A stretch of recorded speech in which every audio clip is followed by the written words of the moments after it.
إبراهيم وعلى آل إبراهيم إنك حميد مجيد. اللهم بارك على محمد وعلى آل محمد كما باركت على إبراهيم وعلى آل إبراهيم إنك حميد مجيد.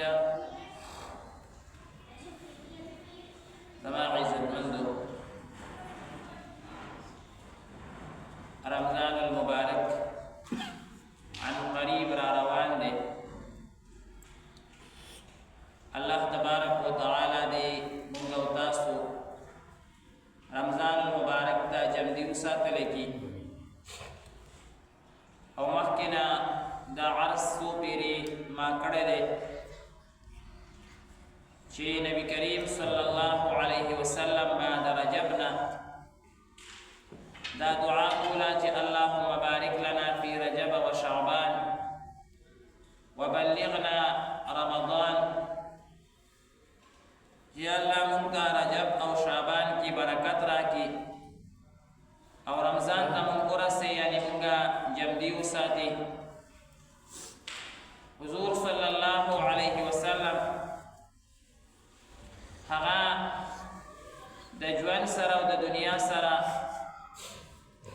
محبت دمرا نو بلکہ دا اللہ تعالی ملاقات او دا اللہ تعالی سر خبر اتری دا حقی زیاد شوق و رمضان المبارک دا مندیدو دا پارا حضور صلی اللہ علیہ وسلم ہم دا جوان دعا کری دا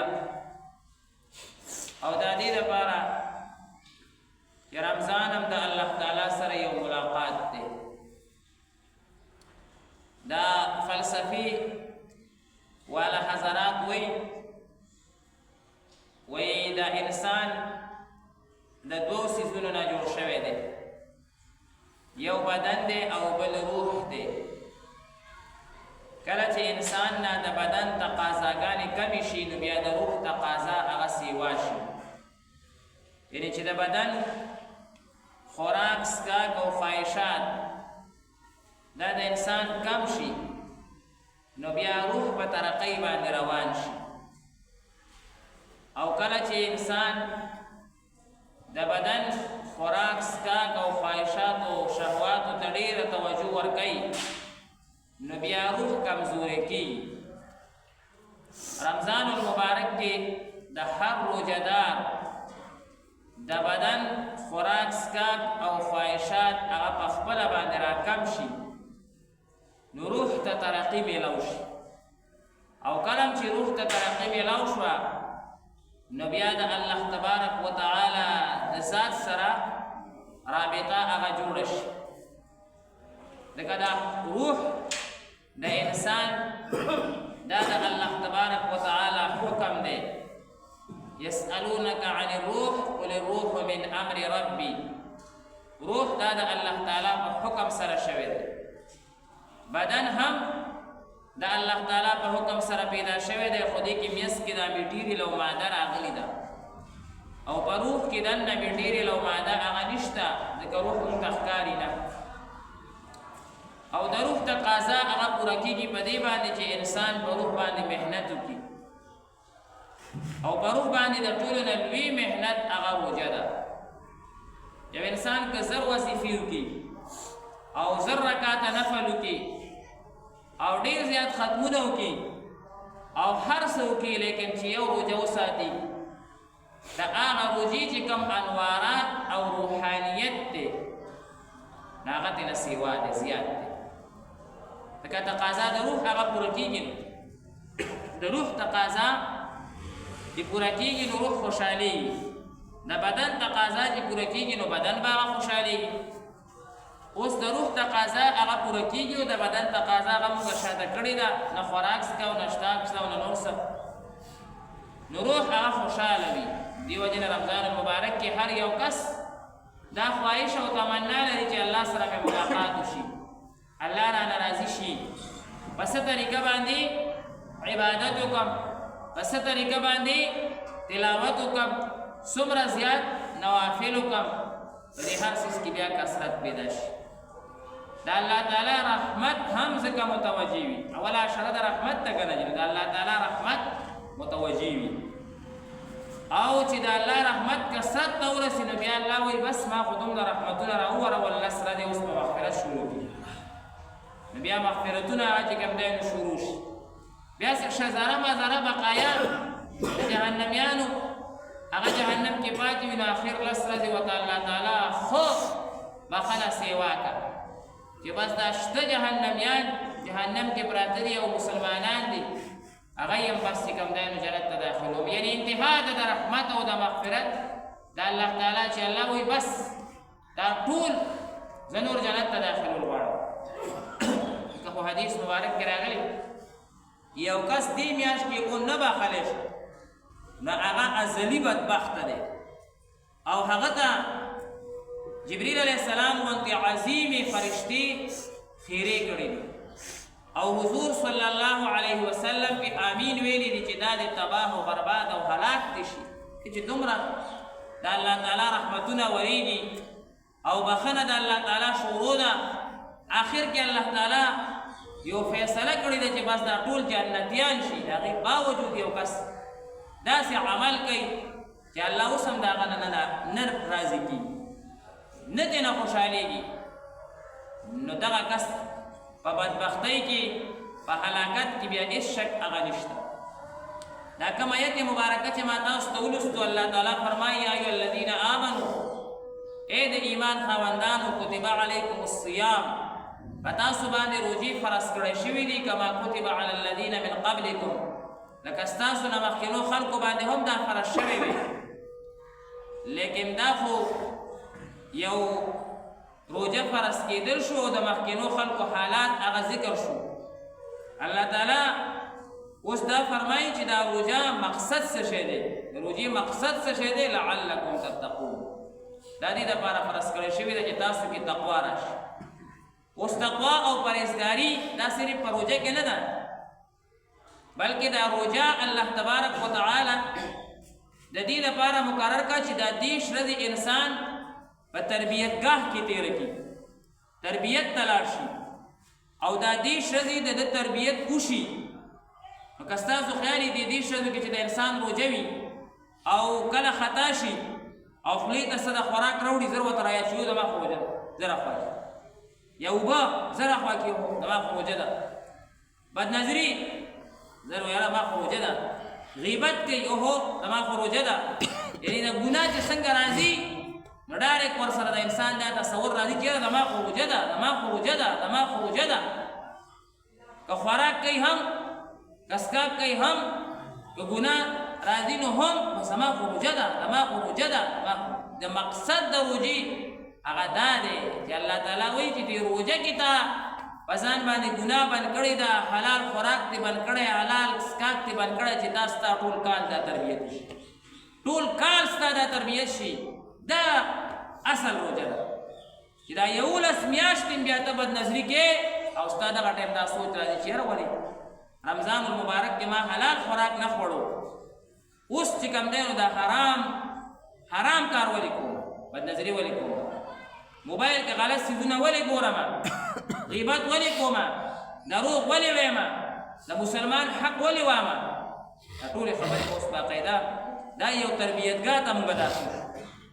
اسپتال کې کله کله یو انسان داخل شي که نه وي ایډمټ شو اسپتال کې هفته به تېروي 10 ورځې به تېروي 12 ورځې به تېروي هلته کې د ډاکټرانو د هغه معاینې او ریسرچ مطابق په دې ژوند تېروي ای چې کومې دوایانې ورکوي ای چې کوم پرهیز وي هغه به د هغې مطابق چې دې ژوند تېر کړي 10 ورځو کې دې صحیح شي بیا واپس راوځي او صحیح سالم بیا ګرځي بیا ورته ډاکټران وایي چې دا څیزونه ورباندې اوس بند دي اسپتال نه خو وتې خو اوس به د دې څیزونو نه پرهیز کړي او دا دوایي به استعمالوي بس ستا مرض به ختمېږي که دی وایي یاره بس اسپتال کې مې دا استعمالولو صحتمند شم او بار به ګورو بیا به بیماري بیا به اسپتال ته ځي که بیا اسپتال ته لاړو کېدای شي بیا هغه ډاکټران وام نه لي که دویم ځل باندې والي په درېیم ځل خو بلکل نه ته علاج نه کوې ته پرهیز نه کوې دوایي صحیح نه استعمالوې او پرهیز نه کوې نو ستا علاج ناممکن شو دکه شانتې موږ رمضان المبارک ته داخل شو اوس په رمضان المبارک کې خو به موږ احتیاط خامخا کوو خو د رمضان المبارک نه بار هم زموږ احتیاط دی او الله دې معافي وکړي مونږ او تاسو خو په رمضان المبارک کې هم احتیاط نه کوو. ډېره د افسوس خبره ده، ډېره د افسوس خبره ده. زمونږ عام مسلمانانو زمونږ د ټولو دا حالت دی چې یو روژه مو بس ساتلې وي، فقط بس خوله بنده ده، خوراک او څښاک بند دی، نور خو د مونځ پابندي نشته. سهار مونځ بس زر یې چې کوم دی نو ځان ترې خلاص کړو یا خلاص نه کړو، او بس زر چې کوم دی نو بسترې ته ورخېږو. رمضان ډېر ملګري وایي دا خو د بسترې میاشت ده، دا د کټ میاشت ده، د آرام میاشت ده.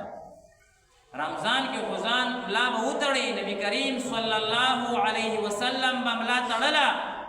عائشہ صدیقه رضی الله تعالی عنها فرمایي کان یشد الازار، پرتوب به کلک وتړلو، ملا به را کلکه کا، وی به ټوله شپه به اوس ولاړې. عائشہ رضی الله تعالی عنها وایي شپې به وپړسېدې، ما به یا رسول الله تاسو خو الله بخلي یئ. وی ویل زه د الله شکرګزار بنده جوړ نه شم. قرآن به جبریل نه اورولو، جبریل ته به اورولو، یو بل به قرآن اورولو، بیا به د قرآن مجید تلاوتونه هغه چې کوم دی وشو. دا خو داسې میاشت دی چې په دې کې خو ستا آرام ختم شو، زما آرام ختم شو، مونږ بس بسترې ته ورخېږو. سهار مونځ هم په خوب کې کوو، بس ورخېږو. او اول هفته کې د سهار مونځ کې جمعه ډکې، او بیا دویمه هفته کې چې کوم دی نو د خیره سره راکوزېږو. او بیا په آخره عشره کې خو الله اکبر هغه د کوجې د مونځګزارو نه هم بیا کم شي. کوجه کې چې د سهار مونځ کوي د هغې نه بیا را کم شي. وایي ستړي شو، الله وبخلو، بس دی که ختم مو وکړو، او دا مو وکړو، دا مو وکړو، دا مو وکړو. او بعضې پکې ډېر وایي ریاکارۍ کې دې نه راځي خو دا مې وکړو. ریاکارۍ کې دې نه راځي نو دا مې د دې څه معنا ده؟ یو خو معنا دا چې د لیټ ته ناست یم، لیټ ته یم چې ته رڼا مه راکوه. خبرې د ریاکارۍ کوم او ویم چې ریاکارۍ کې دې نه راځي خو دا مې وکړو، دا مې لیټ ته ناست یم، لیټ ته یم چې ستا رڼا دې نه راځي خو زه چې کوم دی نو ستا رڼا ته ناست یم. نو څنګه وکړو؟ بهرحال مونږ خو ټول په رمضان المبارک کې زموږ احتیاط نشته. د ماسپښین مونځ زموږ نه ګډوډ شي، مازدیګر خو زموږ د روژهماتي په تیاري کې رواني، ماښام مونځ خو مونږ نه کوو ځکه مونږ وایو چې هېټه به ډکه کړو. ما ته یو سړی کوي ته د ماښام روژهمات نه کې؟ مې ولې مې زه خو الحمدلله ښه ډېره روټۍ خورم. وایي ته خو د جمع ته م راځي. نو ما ورته مې بس 10 منټه نو 10 منټو کې خلاصه 2-3 منټه لا پاتې شي، خو مې د خلکو ته انتظار کوم چې خیر دی 2-3 منټه دې ور واوړي. نو ما ته وایي ته به دومره غوندې روټۍ خورې؟ وایي ما خو چې 3 نه والي نو خوند نه راکوي. 3 دې نه والي بیا خو او بیا چې د 3 ووخي بیا ورپسې د تراوس حالت د ختم بیا څه حالت بیا خو بې شماره ګرمي درځي چې کوم دی نو ورپسې کاوي وي او ورپسې یو شی او بل شی ټوله شپه او ټوله ورځ بس چې کوم دی نو زموږ په غفلت چې د غفلت به ځان نه ختمو، غفلت به مکمل د ځان نه وباسو، عبادت ته به ملا هغه تړو کلکه ملا به ورته تړو چې یا الله بس په تا به په دې میاشت کې ځان بخم چې هر څه مې کړي وي، په دې میاشت کې به ما بخي نه ځم ستا د در نه او نه پرېږدم ستا عبادت، ځان به ستړی کوم، هر څه مې کړي ډېر ګناهګار یم، خو دا میاشت تا راستونې ده چې اوس به چې کوم دی نو ما بخي خامخا دا میاشت داسې سخته تېره کړو. بله دا چې ډېر زمونږ تاجران وروڼه د دې میاشت کې ډېر ظلم راواخلي. دا ما ته بل ورځ یو ملګري وویل دا خبره عرض کړه، نو دا عرض کومه چې خدای نه خوف پکار دی. نبی کریم صلی الله علیه وسلم فرمایي څوک چې د ځمکې والا خلکو باندې رحم کوي الله اسمان والا الله هغوی باندې رحم کوي. کم تاجر چې د خپلو ګاګ سره نرمي کوي، حدیث مبارک کې راغلی او رښتیا وایي امانتدار وي، حدیث مبارک کې راغلی د حشر به انبیاو شهداو سره کېږي، حشر به انبیاو شهداو سره کېږي. او کم تاجر چې دروغ وایي او زیات چې کوم دی نو په دې وجه باندې خرڅه کې چېرې قسمونه به وخورم او دروغ به ویم او دا به وکړم دا به وکړم، حدیث مبارک کې راغلی قیامت پر ورځ به ورته الله نظر هم نه کوي، ډارې کې جهنم ته واسطه وایي زه ورته ګورم. دا یې نه خوف د الله نه ویرېږو. نه تاسو ته بله ورځ ترجمه کې مو وایي ما ته یو منډۍ والوي وایي د 11 کروڑ روپو کینوان مې جمع کړي په روژه کې بیا په دې خلکو باندې خرڅومه مې اوس پیسه کې وایي اوس خو په 300 درجن دی او 1500 شي. دا واورئ د 11 کروڑ روپو کینوان دا څه کې خلک بالا لې که څه به کوي دا صرف زما حالت دی د نورو زما نه زیات دی دا ټول سټور کړي دا بیا روژه کې راوباسي اوس په 300 250 بیا به 1500 400 باندې خرڅو به یو درجن به سلسل ګټي. دا الله ته جواب ورکړو. بله ورځ شپږم کې ټماټر په 200 روپۍ 2 کیلو نن په پته نه لګي چې په 100 روپۍ به کیلو پیلاو شي که پیلاو باندې شي دا کم د قیامت قرآن د یو ورځ کې دا سیوا د کم طرف نه سیوا دا ټول د موږ د مسلمانانو موږ وایو چې نن به پټ کو داسې به کو ذخیره به کو سبا به ګران خرڅ کو یاد وساته دغه پیسې به درنه په ډاکټر دي دغه پیسې به درنه چې کوم دی نو پولیس اخلي دغه پیسې به درنه ډاکوان اخلي دغه پیسې به درنه ظالمان اخلي دا پیسې ستانه پکاري دي مسلمانانو باندې نرمي راواله اساني راواله څومره نرمي اساني په مسلمانانو باندې یو تاجر باندې حضور صلی الله علیه وسلم ورلو هغه ټول ګورو حضور صلی الله علیه وسلم ته لږ درون کوا الله بدر سره داسې کار کوي درون ترا اساني کوا الله بدر سره داسې کوي هغه ویږي پوی نه شوما وای کني هغه ډانډا ساتي نو قیامت پر ورځ بیا الله غره خپل ډانډا نه وي الله اکبر الله هغه وی دینه پس باندې هغه ډانډا نه ساتلی دغه والا ډانډا به لکه کته بوله ما وی چې لږ زیات مې لوشي الله بر سره قیامت پر ورځ کوم تاجر الله تبارک یو تاجر باندې حضور صلی الله علیه وسلم ورانو غنمو کې لاس ور کلان دې لامدو ودا سکے وی جی باران شوه وی دا لامده باندې را بره کړی خلکو ته پته لګیدل خلکو ته پته وزن سی واکې دې زیات خیال وساتو ډیر زیات خیال وساتو ظلم باندې کو دا مسلمانانو خلیته پکار ده چې مونږ وایو یاره 400 باندې مې راشي غشته په 4.5 خرصوم 50 خیر ده روزه کې بدی شو ګټم د چا د ماشوم خلی د زمانه طرف نه یو د سیو یو ټوټه خلاړه شي کنه یو دعا خو به وکړي کنه یو دعا به وکړي خیر مارو تاسې مو ورکوه چې ته خیر مارو ته مې 100 روپۍ ورکوه هلته 1 روپۍ هم مه ورکوه خو دا کار وکړه بل سودا کې چې کوم دی نو اساني پیدا کړه الله تعالی به درته برکت درکړي الله دې موږ ټولو ته د رمضان المبارک ټول برکات نصیب وفرمایي الحمد لله رب العالمین والعاقبة للمتقين والصلاة والسلام على أشرف رسله خاتم أنبيائه وعلى آله وأصحابه أجمعين ربنا ظلمنا أنفسنا وإن لم تغفر لنا وترحمنا لنكونن من الخاسرين صلى الله تعالى